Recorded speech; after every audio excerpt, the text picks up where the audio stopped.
bamwita Pero Luara, umwe mu batavuga rumwe n'ubutegetsi bwa Tshisekedi Tshilombo, aho akomeje kugenda yambika ubusa Tshilombo avuga ukuri kw'ibikomeje kubera i Kinshasa ndetse n'ubugome ndetse no kuba Tshisekedi atari umuyobozi ushoboye kuba yayobora igihugu cya Repubulika Iharanira Demokarasi ya Kongo, ubwenge bwe buke ndetse n'uburyo akomeje guhombya igihugu mu buryo bufatika, yaba imibare ndetse n'ibindi bimenyetso byose Pero Luara ubundi bishyira hanze. Uyu ni umwe mu batavuga rumwe n'ubutegetsi bwa Felix Antoine Tshisekedi Tshilombo. Reka tumukurikire wumve ibyo yavuze nyuma yaho Tshisekedi Tshilombo yaravuye mu nama yabereye i Rwanda muri Angola, bakemeranya ko hagiye kuba ibiganiro bizahuza abanyekongo, ariko Tshisekedi akavuga ko bizabera i Kinshasa ndetse bikayoborwa na Repubulika ya Demokarasi ya Kongo, mu gihe Angola yo ivuga ko ariyo izayobora ibiganiro. Reka twumve Pero Luara ubwo yandagazaga Tshisekedi Tshilombo. La Réunion a décidé de donner mandat au président Joao Lourenço pour que celui-ci puisse entamer des consultations avec toutes les parties concernées en République démocratique du Congo en vue d'un dialogue. C'est ce que le communiqué disait. Inama yafashe icyemezo cyo guha ububasha Perezida Joao Lourenço kugira ngo atangire ibiganiro n'impande zose zibifitemo uruhare muri Repubulika Iharanira Demokarasi ya Kongo hagamijwe kugera ku biganiro by'amahoro.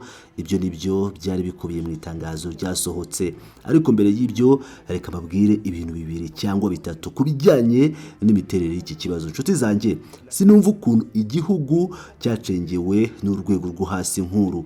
Bwana Tshisekedi yari ari muri Angola muri weekend ishize, niba nibuka neza bishobora kuba ari ubwa gatanu cyangwa ubwa gatandatu agiye muri Angola. Mu gihe kitageze ku kwezi kumwe kuva dutangiye umwaka wa 2026, uyu mugabo amaze gukora ingendo zigera kuri 15 cyangwa 20 ari perezida wa Repubulika.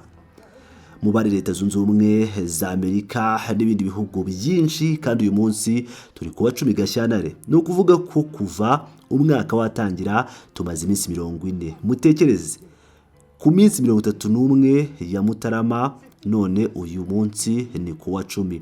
Bivuze ko mu minsi 40 gusa ya 2026 Tshisekedi amaze gukora ingendo zigera kuri 15 mu mahanga. Nkomeza kwibaza muri iki gihugu niba dufite abasirikare, niba dufite abasirikare bakuru bafite ubushobozi kandi bakomeye. Uyu mugabo biroroshye kumukuraho kuko atari umuntu utekereza neza, atategura neza, nta n'imiterere ihamye agira. Ni umuntu ukunda kwinezeza mu kerarugendo, umuyobozi ukunda gutembera. Ndibaza ku bijyanye n'abitwa Tango 4 ndetse n'abandi batandukanye aho bose n'abagore, ukuntu uyu mugabo ashobora gusohoka ukashaka akagaruka nkaho nta kintu cyabaye, nk'icyuma cyinjira mu mavuta nta nkomyi. Iyo tuba mu bihugu biteguye neza, mu bihugu bikomeye kandi bifite imiyoborere ihamye, uyu mugabo aba yarakuwe ku butegetsi kuko ari umunyamahirwe utagira umurongo, umunyamayeri udafite aho ahagaze. Bityo rero mu minsi 40 gusa uyu mugabo amaze gukora ingendo zigera kuri 15. Ikindi kandi ndababwira ko urugendo rumwe rwa perezida wa Repubulika rutajya rutwara amafaranga ari munsi ya miliyoni 2 z'amadolari Leta Zunze Ubumwe za Amerika. Nta munsi, no kuvuga ngo ntashobora kuba yajya munsi y'amadolari miliyoni 2 ya Leta Zunze Ubumwe za Amerika, kubera ko imigendekere n'ibikoresho bijyana n'ingendo z'umukuru w'igihugu biraremereye cyane, birahenze cyane. Ni ukuvuga ko ingendo 15 yakoze muri uyu mwaka gusa zari gushobora gushyira ibintu ku murongo mu rwego rwa politiki, mu rwego rwa polisi, tukubaka brigade nyayo iterwa inkunga ihagije n'ayo miliyoni y'amadolari kugira ngo irwanye amabandi yica kandi agaca abantu amaboko. Ariko oya, we ntaba ari hano, ari muri Leta Zunze Ubumwe za Amerika, ari hano, ari hariya muri Kongo. Ntabwo aba ari hano kubw'inyungu z'abaturage, ntabwo aba hari, ntabwo aba ari hano.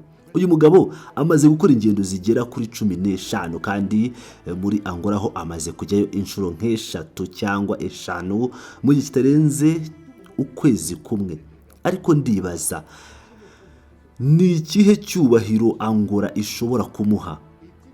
Ni irihe shingiro isi yamufatiraho cyangwa ni ikihe cyitegererezo isi yafatira kuri Tshilombo? hari ibyo nahoze nibaza ngira ni ese yaba yarahindutse guverineri w'intara, kuko tuzi ko guverineri w'intara ashobora guhamagazwa na telegaramu gusa ku kibazo icyo ari cyo cyose agategeka kwitaba i Kinshasa. Ndabibabwira, nakoze muri minisiteri y'umutekano w'imbere mu gihugu. Ibiro by'amatelegaramu byari hafi aho, byasabaga gusa ko minisitiri atanga itegeko. Serivisi ya telegaramu yakoraga amasaha 24 kuri 24 igihe icyo ari cyo cyose. Itegeko ryatangwaga, telegaramu igahita yoherezwa. None ndibaza yaba yarabaye guverineri w'intara yo muri Angola ku buryo ahamagazwa nka guverineri akoresheje telegaramu. Wese ntasobanukirwa ko ayoboye igihugu kinini, yishimira kujya mu birori byo gusangira utuntu duto no guhamagazwa nk'umwana muto buri munsi atyo muri Angola. Bityo rero yari muri Angola mu ngendo ze zisanzwe, ariko bashyizeho uburyo bwo kuganira, batanze ububasha bwo gutangiza ibyo biganiro. Ese dushobora kwizera ibyo avuga? Aravuga ati ese njye watangije iki gitekerezo, kuko kuri njye igihugu ni kiri mu bibazo bya politike byatuma hashaka kongera gutegurwa ibiganiro bizavamo andi masezerano azongera gushyira igihugu mu gihirahiro. Ntabwo tubona na gato impamvu yabyo cyangwa se impamvu ibintu byabyihutirwa, ariko niyo mpamvu twongeye gushimangira ko twiteguye ibiganiro hagati y'abanyekongo. Ibiganiro bituje birimo bose, bigamije by'umwihariko gushimangira ubumwe bw'igihugu, bitazigera bishidikanywaho ku bijyanye n'inzego zashyizweho binyuze mu matora rusange. Arongera ati sinjye watangije igitekerezo, kuko kuri njye igihugu ntikiri mu bibazo bya politike byatuma hashakwa kongera gutegurwa ibiganiro bizavamo andi masezerano azongera gushyira igihugu mu gihirahiro. Ntabwo tubona na gato impamvu cyangwa ibintu byabyihutirwa. Niyo mpamvu rero twongeye gushimangira ko twiteguye ibiganiro hagati y'abanyekongo. Ayo ni amagambo ya Bwana Tshisekedi, Perezida wa Repubulika ya Demokarasi ya Kongo. Hagati y'izi disikuru ebyiri haciyemo amezi make gusa, cyangwa se ibyumweru bike hafi aho, abisubiyemo kabiri nk'uko nabibabwiye. Mu minsi mike umuntu ashobora guhinduka, ava ku muntu uvuga ko atabona impamvu yo kuganira, akagera ku muntu uvuga ko yongeye gushimangira ubushake bwo kugirana ibiganiro. Ariko bo bahuriye muri Angola, ndabibabwira, abo ba Obasanjo, Tshisekedi ndetse n'abandi bantu batandukanye barimo Perezida wa Angola João Emmanuel Lorenzo nawe yari aho. Baganiriye amasaha menshi, nuko bafata umwanzuro w'ibyo biganiro bemeranyije ko habaho cyangwa ku kamaro ko gukurura impande zose bakaziganiza, bakazizana zirebwa n'ikibazo cya politike muri Kongo kugira ngo baganire. Ku musozo w'ibiganiro byo ku rwego rwo hejuru, cyane cyane ko ari abayobozi bakuru, abaperezida b'ibihugu basohoye itangazo rihuriweho. Iyo tuvuga itangazo rihuriweho, bivuga itangazo abantu bemeranyijweho, impande zari zifite inshingano ku byo ryasohoye. Bityo Bwana Tshisekedi yari muri Angola kandi yemeje iby'iryo tangazo bemeranyije. Iri tangazo rivuga iki? Muri iryo tangazo byasobanuye neza ko impande zose zemeye ko hagomba gukorwa ibiganiro hagati y'impande zose zibifitemo uruhare muri Kongo. Kugira ngo ibi bishoboke, inama yahaye ububasha Perezida wa Angola uyoboye iki gihe ishyirahamwe rya Afurika kugira ngo afate umwanya wo kuvugana n'impande zose zibifitemo uruhare muri Repubulika ya Demokarasi ya Kongo hagamijwe gutangiza ibiganiro. Tshisekedi yashyize umukono we ku itangazo, kandi iryo tangazo ryasohotse ku mugaragaro. Ariko reba ubusazi bw'uyu mugabo. Akiva kuri iyo ngingo, yashyize ahagaragara itangazo rya Perezida wa Repubulika.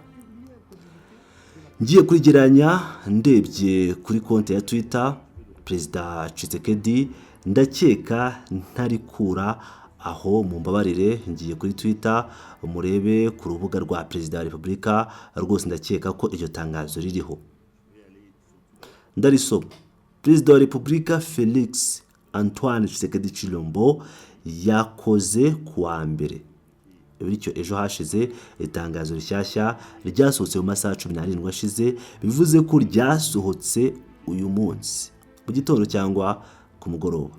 Perezida wa Repubulika Felix Antoine Tshisekedi Tshilombo yakoze ku wa mbere tariki ya 9 Mata 2026 uruzinduko rw'akazi i Rwanda ku butumire bwa mugenzi we João Manuel Gonçalves Lourenço, Perezida wa Repubulika ya Angola kandi uyoboye umuryango wa Afurika yunze ubumwe. Uruzinduko rukaba rwarabaye mu gihe hariho Faure Nyasimbe, Perezida w'inama ya Repubulika ya Togo, akaba n'umuhuza watoranyijwe n'umuryango wa Afurika yunze ubumwe ndetse na Olusegun Obasanjo, umwe mu bagize itsinda ry'abahuza bishyirahamwe rya Afurika, mu gukomeza imbaraga z'ububanyi n'amahanga zashyizwe mu bikorwa ku bibazo biri muri Repubulika ya Demokarasi ya Kongo no mu karere. Bemeranyije ko icy'ingenzi ari uguhagarika intambara mu buryo bw'igihe gito, kubahiriza amasezerano yashyizweho akagenzurwa, kandi bahawe ububasha Angola ngo ikore ibiganiro n'impande zose zirebwa n'ikibazo cya Kongo hagamijwe ibiganiro bituje kandi bigamije amahoro. Ibi nibyo byari bikubiye mu itangazo ryasohotse ejo hashize. Iryo tangazo ryari rihuriweho. Ariko reba ubusazi bwa Tshisekedi, reba n'abamushyigikiye mu bitekerezo byabo bitari bisanzwe. Iyo mbabwiye ko uyu mugabo afite ibibazo mu bwonko, ni ukuri. Uyu ni umwiyahuzi kandi ntimubimenye. Reba uburyo ashaka gucangacanga abantu, bityo azatangaza amagambo arimo gutera ubwoba no guhakana, agaragaza ukutumva cyangwa guhinyuza n'amahame y'ibyemezo byafashwe ejo i Rwanda.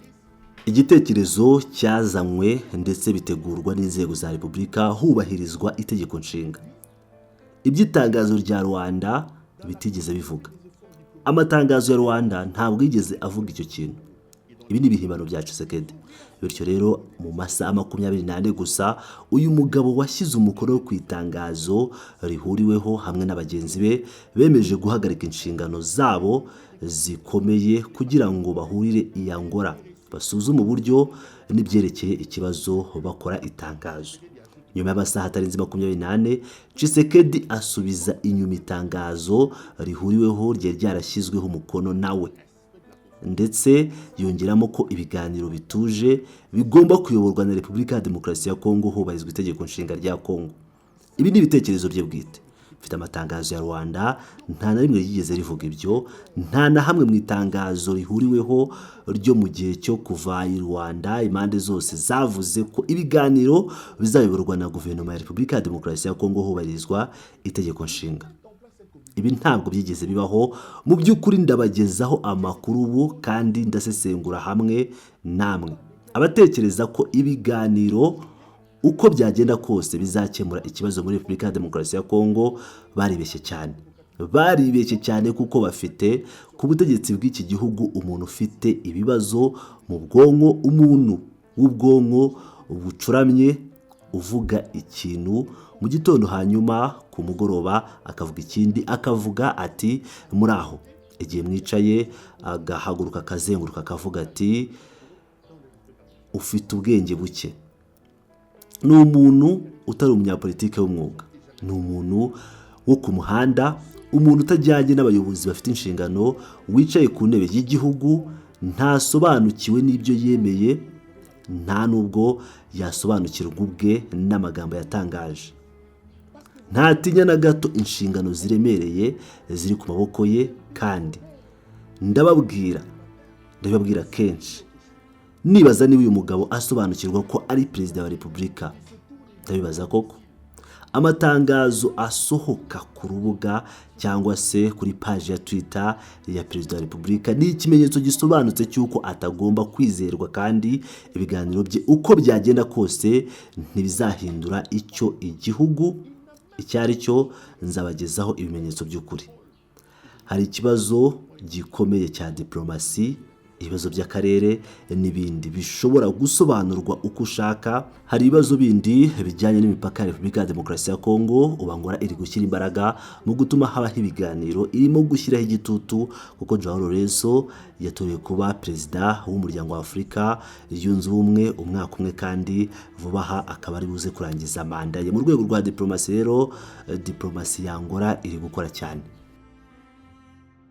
Au fait, il y a des enjeux diplomatico, régional, etc., donnez ça la forme que vous voulez, qui dépassent même le cadre de la République démocratique du Congo. Aujourd'hui, l'Angola est en train de pousser pour ce dialogue. Il pousse. Parce que João Lourenço a été élu président de l'Union africaine pour 1 an. Il va bientôt terminer son mandat. Et diplomatiquement, la diplomatie angolaise est en train de travailler